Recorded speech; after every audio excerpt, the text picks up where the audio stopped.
পহেলগাঁওয়ে সন্ত্রাসবাদী হামলার পর ভারত পাকিস্তান সীমান্তে সামরিক উত্তেজনা বৃদ্ধি পায়।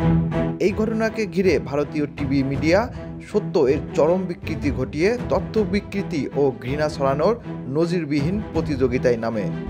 আন্তর্জাতিক সংবাদ মাধ্যম এই আচরণের কড়া সমালোচনা করছে।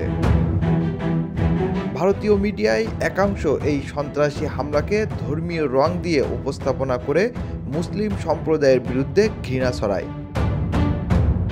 কাশ্মীরে মুসলমানদের সাহসিকতা যারা সন্ত্রাসীদের বিরুদ্ধে প্রতিহত করেছিল তা মূলধারার মিডিয়ায় জায়গা পায়নি।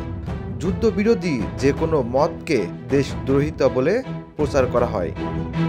এছাড়া অপারেশন সিঁদুরের সময় মিডিয়ায় অপরিণত আচরণ, মিথ্যা ভিডিও প্রচার এবং টিআরপি যুদ্ধ তথ্যযুদ্ধে পরিণত হয়।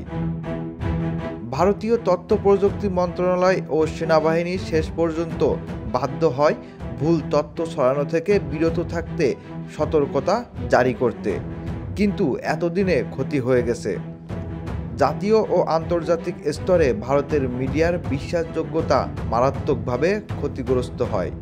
বিশেষজ্ঞরা বলেন, মিডিয়া যুদ্ধকে বিনোদনে পরিণত করেছে, যার ফলে কূটনৈতিক প্রচেষ্টা ও সেনার গোপনীয়তা ক্ষতিগ্রস্ত হয়েছে। সোশ্যাল মিডিয়া ও টিভি চ্যানেলের মধ্যকার সীমারেখা মুছে গেছে। এসব নিউজের সত্যতা নিয়ে ফ্যাক্ট চেকিংয়ের মতো প্রতিষ্ঠানগুলো এগিয়ে এলেও সরকারের ভূমিকা ছিল নিষ্ক্রিয়।